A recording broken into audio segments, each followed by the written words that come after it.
నమస్కారం రాంబాబు గారు. నమస్కారం నాగరాజు, ఎలా ఉన్నారు? బాగున్నాను సార్, ఎలా ఉన్నారు? చాలామంది అండి ఇవాళ హెల్త్ ఇన్సూరెన్స్ అనగానే బాగా కాస్ట్లీ అయిపోయాయి. ఇనీషియల్ టైంలో ఒక మాట అంటారు, దాని తర్వాత అవి మనకు తెలియకుండానే మనం అన్కంట్రోల్గా అయిపోయేంత స్థాయికి వెళ్ళిపోతున్నాయని చెప్పేసి అంటూ ఉన్నారు. అట్ ద సేమ్ టైం ఇవాళ బిలో మిడిల్ క్లాస్ ఎవరైతే ఉంటారో వాళ్ళకి వాళ్ళు అందుకోలేని స్థాయిలో ఆ రేట్స్ ఉన్నాయనేది మాట్లాడుకుంటూ ఉన్నారు. కరెక్ట్. దానికి ఆల్టర్నేట్గా ఏమైనా ఉందా మార్కెట్లో? ఏ విధంగా చూడొచ్చు అంటారు? మీరు చెప్పినట్టుగా ఏంటంటే ఐఆర్డిఏ రెగ్యులేషన్స్ ప్రకారం గడిచిన 2-3 సంవత్సరాల్లో హెల్త్ ఇన్సూరెన్స్ అనేది ప్రొహిబిటివ్లీ కాస్ట్ అయిపోయింది. అంటే ఇద్దరు అడల్ట్స్, ఇద్దరు పిల్లలు ఉన్న ఒక ఫ్యామిలీ హెల్త్ ఇన్సూరెన్స్ తీసుకోవాలంటే మినిమం యావరేజ్ ఏజ్ 35 years అనుకుంటే 25,000కి తక్కువ ఏ ఇన్సూరెన్స్ కూడా లేదు. అంటే 30 to 35 ఏజ్ గ్రూప్లో ఉన్నటువంటి అడల్ట్స్ ఎక్కువగా హాస్పిటల్ పాలవటం అనేది జరగదు. పిల్లలకి అడపాదడపా ఎక్కువగా ఫ్రీక్వెంట్గా డాక్టర్స్ని సంప్రదించాల్సిన అవసరం అయితే వస్తుంది. అది కూడా ఏంటంటే కన్సల్టేషన్, ఓపీ కన్సల్టేషన్ లాగా. అటువంటి వాళ్ళకి ఈ 25,000, 30,000 పెట్టి హెల్త్ ఇన్సూరెన్స్ కొనటం అనేది కొంచెం ఎక్స్పెన్సివ్. అంత కాస్ట్ బెనిఫిట్ అనాలిసిస్లో రేషియోలో చూసుకుంటే కూడా అంత మంచిదేమీ కాదు. కాస్ట్ బెనిఫిట్ అనాలిసిస్ రేషియో వాళ్ళకి ప్రతికూలంగానే ఉంది. ఇటువంటి పరిస్థితుల్లో ఏంటంటే ఈ హెల్త్ ఇన్సూరెన్స్ లేకుండా డాక్టర్ని సంప్రదించడం కానీ ఇటువంటి దాంట్లో మనం ఒక గ్యాప్ అనేది ఉంది ఇండియా మొత్తం మీద. ఈ గ్యాప్ని ఫిల్ చేస్తే ఏంటంటే బెస్ట్ కేర్ హెల్త్ కార్డ్ అని చెప్పేసి మనకి పైనీర్ హెల్త్ కార్డ్ సర్వీసెస్ అనే వాళ్ళు ఈ గ్యాప్ని ఫిల్ చేయడానికి మిడిల్ క్లాస్కి ఈ సర్వీస్ అందించడానికి ఈ గ్యాప్లో ఏదైతే ఉందంటే ఎక్స్పెన్సివ్ ఉన్నటువంటి హెల్త్ కేర్ సర్వీస్ ఇన్సూరెన్స్ కొనలేని వాళ్ళకి డాక్టర్ కన్సల్టేషన్ ఫెసిలిటేషన్ ఇదంతా అందుబాటులోకి తేవడం కోసం బెస్ట్ కేర్ హెల్త్ కార్డ్ అని చెప్పి వాళ్ళు మార్కెట్లోకి తీసుకొచ్చారు. ఓకే. దీంట్లో ఏంటంటే 3 రకాల బెనిఫిట్స్ ఉన్నాయి. అంటే స్టార్టింగ్ ఫ్రమ్ 999 నుండి 2250 వరకు, అంటే 2250 కనుక కడితే చాలా health care benefits, health care issues మొత్తం కూడా ఇందులో కవర్ అయ్యేటట్లుగా వాళ్ళు ప్లాన్ని కరెక్ట్గా చేశారు. ఎట్లంటే మీకు 2 రకాలుగా చెప్తాను ఇందులో. ఒకటి ఏంటంటే యూజువల్గా ఎవరికైనా సరే ఒక ఇన్ఫెక్షన్ కానీ, ఒక జ్వరం కానీ, లేకపోతే మిగతా దాని రిలేటెడ్ దగ్గు జలుబుతో కూడిన జ్వరం అయితే ఎక్కువగా 70% ఆఫ్ ది పేషెంట్స్ డాక్టర్ని సంప్రదించడానికి ఈ 3 కారణాలు. డాక్టర్ని సంప్రదించిన ప్రతిసారి కూడా మీకు చిన్న 1 ఆఫ్ క్లినిక్స్ దగ్గర నుంచి కార్పొరేట్ హాస్పిటల్స్ వరకు కూడా కన్సల్టేషన్ ఫీజు అనేది భారీగా ఉంది. అవును. అంటే 500 రూపాయల నుంచి 1000 రూపాయల వరకు ప్రతి విజిట్లో కట్టాల్సిన పరిస్థితి ఉంది. అవును. దీన్ని అడ్రస్ అంటే ఒక మిడిల్ క్లాస్ ఫ్యామిలీకి డాక్టర్ కన్సల్టేషన్ 500 రూపాయలు కట్టి మళ్ళీ ఒక 500-1000 రూపాయలు మెడిసిన్స్ తీసుకొని అది కూడా 3-4 రోజులకే పరిమితం. అది తర్వాత 5వ రోజుకు మళ్ళీ రెండోసారి కన్సల్టేషన్కి వెళ్తే మళ్ళీ ఒక 500 రూపాయలు 1000 రూపాయలు షెల్ అవుట్ చేయాల్సిన పరిస్థితి ఉంది. దీనికి బెస్ట్ కేర్ హెల్త్ కార్డ్ వాళ్ళు ఏంటంటే ఒక మంచి సొల్యూషన్ తీసుకొచ్చారు. వాళ్ళు అంటే మినిమంలో ఉన్నటువంటి 999 రూపీస్లో కనుక ఎవరైనా సరే ఈ బెస్ట్ కేర్ హెల్త్ కార్డ్ కనుక కొంటే 2 మెంబర్స్ ఇన్ ఏ ఫ్యామిలీ, అది ఎవరైనా అవ్వచ్చు, పిల్లలు అవ్వచ్చు, పెద్దవాళ్ళు అవ్వచ్చు, వాళ్ళకి ఏంటంటే సంవత్సరంలో 10 సార్లు ఓపీ సర్వీసెస్ ఫ్రీగా అందుకోవచ్చు. అంటే ఓపీ కట్టాల్సిన పని లేదు వీళ్ళు. అదే మెంబర్స్ ఎక్కువగా ఉన్నారు అంటే 4 మెంబర్స్ ఉన్నారు, 2 పిల్లలు 2 పెద్దవాళ్ళు ఉన్నారంటే 1850 రూపాయలకి ఒక కార్డ్ సర్వీస్ వచ్చింది. అంటే నెక్స్ట్ అప్గ్రేడ్ అనమాట. దీంట్లో దాదాపుగా 30 సార్లు వాళ్ళు కన్సల్టేషన్ అనేది ఫ్రీగా ఉంటుంది. 4గురిలో ఎవరైనా సరే యూజ్ చేసుకోవచ్చు సంవత్సరం మొత్తానికి. ఇంకా ఎక్కువ మంది మెంబర్స్ ఉన్నారు, 6 మెంబర్స్ ఉన్నారు, 5 మెంబర్స్ ఉన్నారు, అటువంటి వాళ్ళకి కూడా 20 to 50కి అంటే 2250కి వాళ్ళు హయ్యర్ గ్రేడ్ హెల్త్ కార్డుని, బెస్ట్ కేర్ హెల్త్ కార్డుని అందజేయడం జరిగింది. ఇందులో ఏంటంటే 60 కన్సల్టేషన్స్ ఫ్రీగా ఉంది. మీరు అడగొచ్చు, ఎందుకంటే డాక్టర్ కన్సల్టేషన్ తోటి అయిపోదు కదా ఇది. ఒక ఎవరికైనా ఇష్యూ వచ్చిందంటే ఏదైనా జలుబు, దగ్గు, జ్వరం ఇట్లాంటివి వచ్చినాయంటే మందులు కూడా ఉంటాయి కదా, లేకపోతే టెస్టులు కూడా ఉంటాయి కదా అని చెప్పి మీరు అడగొచ్చు. కరెక్ట్ అది.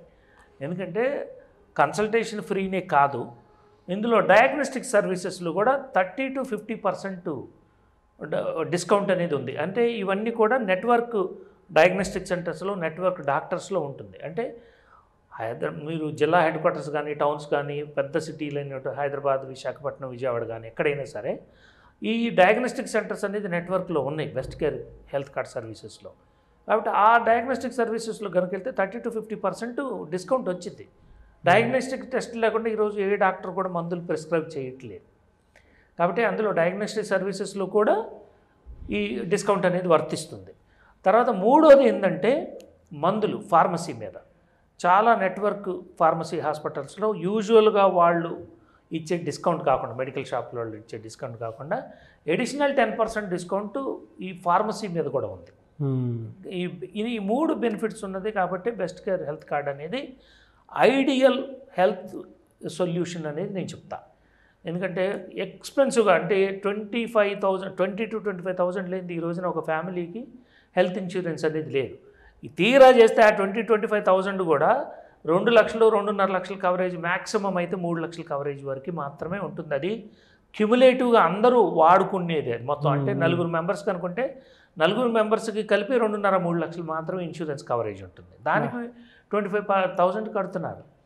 ఇది ఇంత లేదనుకుంటే 2,250లో 6 మెంబర్స్ ఉన్న ఒక ఫ్యామిలీకి ఈ 3 సర్వీసెస్లో డిస్కౌంట్ ఉంటుంది. అంటే ఓపీ అనేది ఫ్రీ.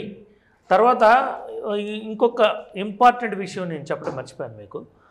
ఏంటంటే అది హాస్పిటలైజ్ అయిన తర్వాత హాస్పిటల్ బిల్స్లో చాలా వరకు, అంటే మీరు ఇన్సూరెన్స్ తోటి మీరు వెళ్ళారనుకోండి, హాస్పిటల్లో అడ్మిట్ అయ్యారనుకోండి, ఎవరైనా ఇన్సూరెన్స్ అనగానే వాళ్ళు మ్యాక్సిమం కార్డ్ రేట్ బిల్స్ వేసేస్తారు హాస్పిటల్స్ వాళ్ళు. అదే హెల్త్ ఇన్సూరెన్స్ లేకుండా హాస్పిటల్ అడ్మిట్ అయిన వాళ్ళకి మాత్రం డిస్కౌంటెడ్ రేట్స్ ఇస్తారు హాస్పిటల్స్ వాళ్ళు బై డిఫాల్ట్. అది ఈ హెల్త్ కార్డు ద్వారా హాస్పిటల్ ఇచ్చే డిస్కౌంటెడ్ రేటే కాకుండా సెలెక్ట్ హాస్పిటల్స్ సర్వీసెస్ మీద 15% to 25% హాస్పిటల్ ఇన్పేషెంట్ ఛార్జెస్ మీద కూడా 15 to 25% డిస్కౌంట్ అనేది ఉంది ఇందులో. ఓకే. అంటే ఈ 4 బెనిఫిట్స్. ఒకటి ఏంటంటే ఓపీస్ ఫ్రీ, రెండోది ఏంటంటే డయాగ్నోస్టిక్ సర్వీసెస్ మీద 30 to 50% డిస్కౌంట్, మూడోది ఏంటంటే ఫార్మసీలో సెలెక్ట్ ఫార్మసీ స్టోర్స్లో డిస్కౌంట్ ఉంటుంది 10% అడిషనల్గా మెడికల్ షాప్ వాళ్ళు ఇచ్చేది కాకుండా, నాలుగోది ఏంటంటే ఇన్పేషెంట్ సర్వీసెస్ మీద, హాస్పిటల్ వేసే ఛార్జెస్ మీద, దాంట్లో కూడా ఏంటంటే హాస్పిటల్ ఇచ్చే డిస్కౌంట్ కాకుండా 15 to 25% అడిషనల్ డిస్కౌంట్ అనేది ఈ కార్డు హోల్డర్స్కి అనేది ఉంది యాజ్ ఎ ప్రివిలేజ్గా. ఓకే. ఇవన్నీ కూడా బెస్ట్ హెల్త్ కార్డ్ సర్వీసెస్ వాళ్ళు నెట్వర్క్ హాస్పిటల్స్ చాలానే ఉన్నాయి, ఇంకా వేగంగా విస్తరిస్తున్నారు, చాలా హాస్పిటల్స్ని ఆన్బోర్డ్ చేస్తున్నారు వీళ్ళు. కాబట్టి బెస్ట్ కేర్ హెల్త్ కార్డ్ అనేది ఒక middle class, lower middle class ఫ్యామిలీకి అనేది చాలా వరప్రదాయనని చెప్పొచ్చు. దీని ద్వారా ఏంటంటే ఎష్యూర్డ్, మీరు ఈ కార్డు తీసుకున్నారనుకోండి, మీ దగ్గర డబ్బులు ఉన్నా లేకపోయినా ముందు డాక్టర్ దగ్గరికి ఫ్రీగా వెళ్ళొచ్చు. మీ నియర్ బై కూడా ఈ డాక్టర్ ఉండొచ్చు, ఎందుకంటే నెట్వర్క్ హాస్పిటల్లో ఎంపానల్డ్ అయిన డాక్టర్స్ వాళ్ళ దగ్గర ఫ్రీ కన్సల్టేషను. మందులు అనేది ఎంత అవుతున్నాయి అనే దాని మీద డిస్కౌంట్ ఉంటుంది. ముందైతే ఫ్యామిలీ అయితే ఎష్యూర్డ్, డబ్బులున్నా లేకపోయినా ఈ కార్డు పట్టుకొని కనుక వెళ్తే మినిమం గ్యారంటీ ట్రీట్మెంట్ అయితే దొరుకుతుంది. మీకు హెల్త్ ఇన్సూరెన్స్ తీసుకున్నారనుకోండి, అదొక పెద్ద ప్రాసెస్. ఈ ప్రాసెస్లో ఏంటంటే మీరు క్లెయిమ్ చేసుకోవాలి ఇన్సూరెన్స్, తర్వాత ఎప్పుడు బిల్లులు పెట్టుకోవాలి, ముందు మీరు పే చేయాలి, తర్వాత మీకు క్యాష్ బ్యాక్ వచ్చింది. చాలా హాస్పిటల్స్ అంతే చేస్తాయి, చాలా ఇన్సూరెన్స్ కంపెనీలు అంతే. ఓపీ మీద హెల్త్ ఇన్సూరెన్స్ అనేది పనిచేయదు 99% ఆఫ్ ది టైం. ఇందులో ఓపీ బేస్డ్ బెనిఫిట్స్ ఇచ్చారు కాబట్టి బెస్ట్ హెల్త్ కేర్ కార్డ్ అనేది చాలా వేగంగా విస్తరిస్తుంది 2 తెలుగు రాష్ట్రాల్లో. ఇప్పుడు చెన్నై, బెంగళూరులో కూడా వాళ్ళు విస్తరించడానికి ప్రయత్నాలు జరుగుతున్నాయి. కాబట్టి బెస్ట్ హెల్త్ కేర్ కార్డ్ అనేది తెలుగు రాష్ట్రాల్లో ఉన్నటువంటి middle class, lower middle class పీపుల్కి వరప్రదాయని. చాలామందికి ఎవరైతే హెల్త్ ఇన్సూరెన్స్ లేదో వాళ్ళకి ఉపయోగం, హెల్త్ ఇన్సూరెన్స్ ఉన్న వాళ్ళకి కూడా. హెల్త్ ఇన్సూరెన్స్ కనుక ఓపీకి ఈ రిలేటెడ్ సర్వీసెస్ వాడితే ఏమవుతుందంటే మీకు రైడర్స్ ఛార్జెస్ నెక్స్ట్ ఇయర్ పెరిగిపోతాయి. మీకు claim bonus, no claim bonus అనేది రాదు. మీరు ఒకసారి క్లెయిమ్ చేసుకున్నారనుకో హెల్త్ ఇన్సూరెన్స్, నెక్స్ట్ టైం చాలా పెరిగిపోయింది మీ ఇన్సూరెన్స్ ప్రీమియం అనేది చిన్న వాటికి వాడితే. కాబట్టి హెల్త్ ఇన్సూరెన్స్ ఉన్నా కూడా ఈ కార్డు కనుక నామినల్ ఛార్జ్లో వస్తున్నటువంటి ఈ కార్డు తీసుకుంటే చాలా బెనిఫిట్ ఉంది. మీకు హెల్త్ ఇన్సూరెన్స్ మీరు ఏదైతే ఎడిషనల్ రైడర్ ప్రీమియం కడతారో క్లెయిమ్ చేసుకున్న తర్వాత హెల్త్ ఇన్సూరెన్స్కి, ఆ కాస్ట్లోనే ఈ బెస్ట్ హెల్త్ కేర్ కార్డ్ అనేది వస్తుంది. ఇది ఇన్సూరెన్స్ ఉన్న వాళ్ళకి ఉపయోగం, లేని వాళ్ళకి ఇంకా ఉపయోగం. ఎస్ చాలా మంచి ఇన్ఫర్మేషన్ అండి. అంటే ఇన్సూరెన్స్ ఉండేటువంటి వాళ్ళకి, లేనటువంటి వాళ్ళకి ఏంటంటే పైగా బిలో మిడిల్ క్లాస్ ఉండేటువంటి వాళ్ళకి మాత్రం ఉపయోగపడేటువంటి information. Correct. Thank you sir, thank you so much. Thank you so much. Thank you. నమస్తే.